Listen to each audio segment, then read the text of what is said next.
Assalamualaikum warahmatullahi wabarakatuh. Kali ini kita akan membahas tentang teori atom, mulai dari teori atomnya John Dalton pada tahun 1803 sampai dengan teori atom kuantum pada tahun 1930-an. Jadi teori atom itu terus-menerus berkembang, bahkan sampai saat ini teori atom kuantum itu masih terus berkembang ya teori-teorinya.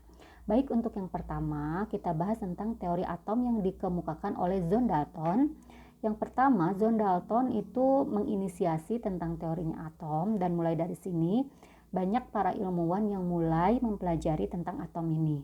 Menurut John Dalton, atom itu merupakan bagian terkecil dari materi yang sudah tidak dapat dibagi-bagi lagi. Atom itu merupakan bola pejal yang sangat kecil.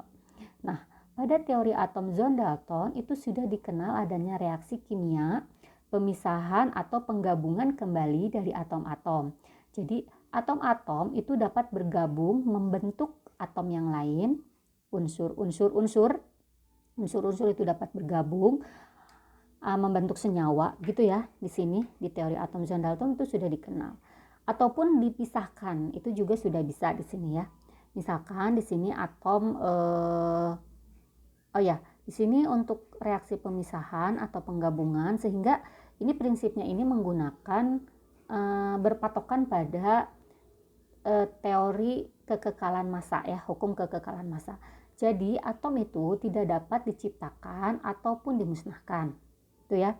Tapi atom itu dapat digabungkan, membentuk menjadi atom yang lain. Misalkan unsur oksigen ditambah dengan dua unsur hidrogen. Atom oksigen itu memiliki sifat yang identik dengan atom-atom lain oksigen yang sama ya. Kemudian unsur hidrogen juga memiliki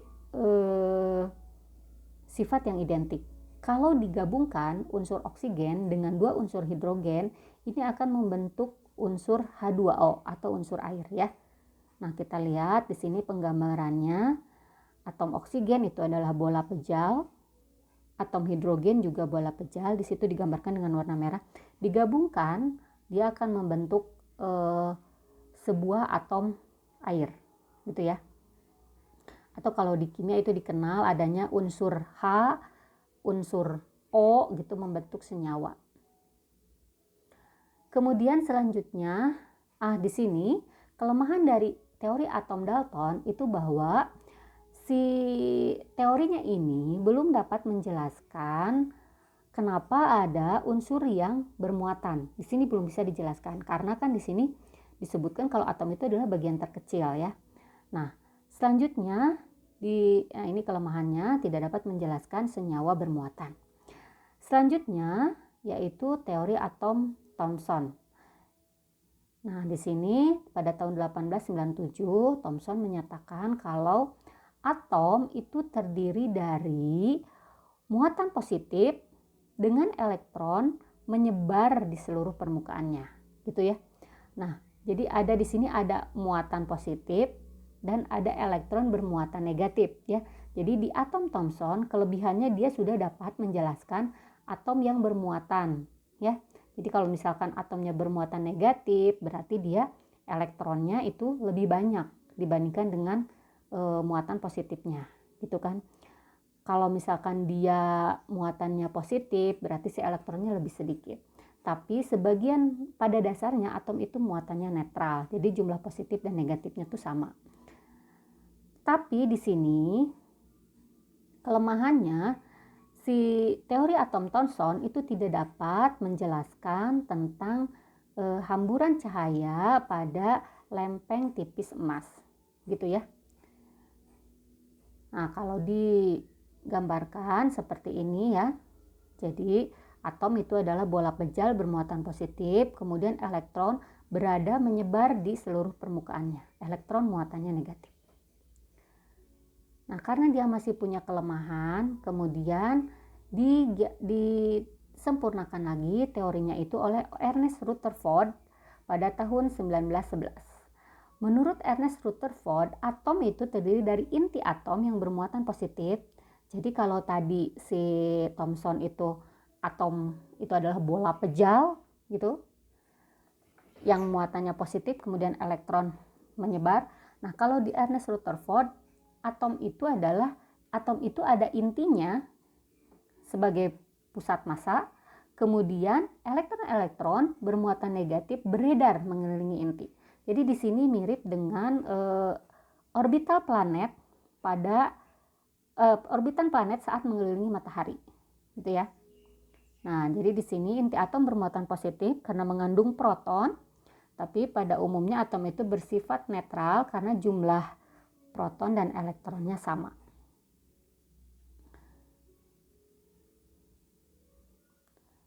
Nah, kalau digambarkan ini seperti ini ya. Jadi mirip dengan tata surya. Elektron-elektron bergerak mengelilingi inti atom.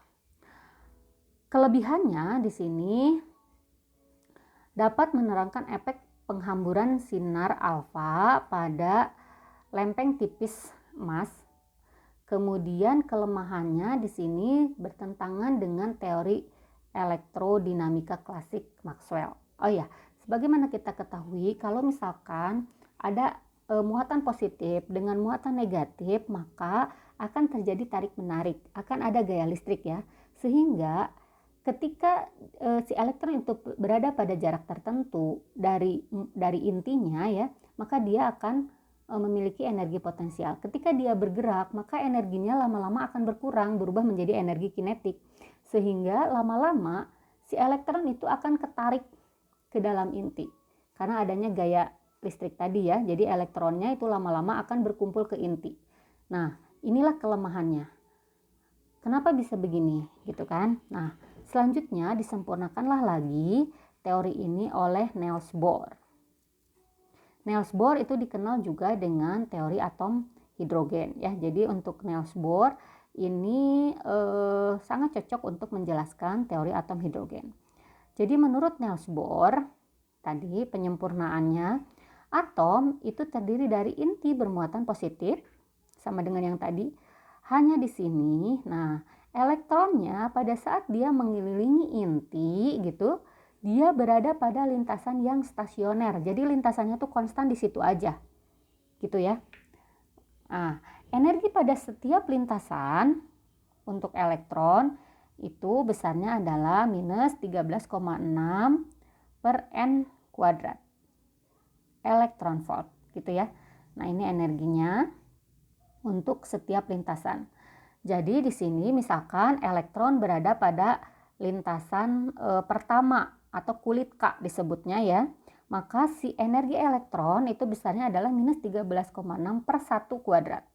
Kalau misalkan elektron berada pada lintasan kedua kulit L, maka energinya minus 13,6 per 4 kuadrat. Begitu juga kalau pada lintasan ketiga. Nah, si energi pada setiap lintasan ini besarnya adalah diskrit ya, jadi bergantung pada dia lintasannya. Kalau misalkan elektron itu menyerap energi dari luar dengan jumlah yang tertentu, maka dia bisa pindah lintasan. Begitu juga kalau dia misalkan awalnya di lintasan ke-1, kemudian dia pindah ke lintasan kedua yang energinya lebih besar, maka dia akan menyerap ya gitu ya. Nah sekarang kalau misalkan dia berada pada lintasan kedua tuh besarnya minus 13,6 per 4, 2 kuadrat. Kemudian dia pindah ke lintasan ke-1, minus 13,6 per 1 kuadrat. Nah, maka untuk pada saat dia pindah ke lintasan ke-1, dia akan sambil memancarkan energi. Energi yang dipancarkan, ingat karena energi itu ada kaitannya dengan frekuensi atau dengan panjang gelombang cahaya, maka pada saat dia berpindah, dia akan sambil memancarkan cahaya gitu ya. Memancarkan energi. Nah, energinya biasanya berupa spektrum. Oleh karena itulah di sini di teori Niels Bohr kelebihannya dia sudah bisa menjelaskan teori atom hidrogen ya. Jadi spektrum yang dipancarkan pada atom hidrogen itu sudah bisa dijelaskan oleh Niels Bohr. Nah, prinsipnya ketika elektron berpindah lintasan, dia bisa sambil menyerap atau memancarkan energi. Berapa energi yang dipancarkan atau yang diserapnya itu adalah perbedaan dari energi tiap lintasannya. Misalkan nih, kalau misalkan elektron awalnya dari kulit pertama berarti minus 13,6 per 1 kuadrat. pindah ke kulit kedua minus 13,6 per 2 kuadrat. Berapa energi yang dia yang dia serap? Berarti minus 13,6 per 4 dikurangi minus 13,6 per 1. Gitu ya. Jadi energinya misalnya diskrit. Kelebihannya tadi dapat menjelaskan spektrum atom hidrogen, dan kelemahannya tetap di sini masih punya kelemahan. Kelemahannya adalah dia tidak dapat menjelaskan efek Zeeman dan efek Stark. Nah, pada tahun 1930 kemudian, satu lagi ya, jangan lupa, 1 elektron volt itu besarnya adalah 1,6 dikalikan 10 pangkat min 19 Joule. Jadi dikalikan 1 muatan elektron ya. Baik, selanjutnya, pada tahun 1930 barulah muncul teori atom kuantum yang didasarkan pada teori fisika kuantum tentang probabilitas kebolehjadian dan juga teori atom kuantum yang dikemukakan oleh beberapa ilmuwan berikut ini ya. Nah, di sini teori atom kuantum dikemukakan oleh Schrödinger. Jadi, kalau menurut teori atom Niels Bohr itu elektron berada pada lintasan tertentu gitu ya. Nah, di sini agak berbeda. Jadi atom terdiri dari inti atom bermuatan positif, itu sama. Namun di sini posisi elektron itu tidak dapat ditentukan kepastiannya. Hanya dapat ditentukan probabilitas jaraknya. Probabilitas itu berarti peluangnya ya. Peluang jarak elektron dari inti itu yang bisa ditentukan. Nah, keberadaan elektron dari inti itu dia berada pada daerah-daerah yang berupa awan-awan elektron ini ya, berupa awan-awan elektron. Jadi awan-awan elektron inilah yang mengelilingi dari inti atom. Posisi elektron hanya dapat ditentukan probabilitas kejadiannya. Jadi elektron posisinya ada di mana dari inti itu dapat ditentukan peluangnya. Daerah kebolehjadian ditemukannya elektron itu dinamakan dengan orbital. Di sini orbitalnya dikenal ada 4 ya, ada orbit S, P, D, dan F. Nanti kita lihat satu persatu seperti apa. Nah, ini kita lihat di sini awan elektron yaitu yang mengelilingi inti.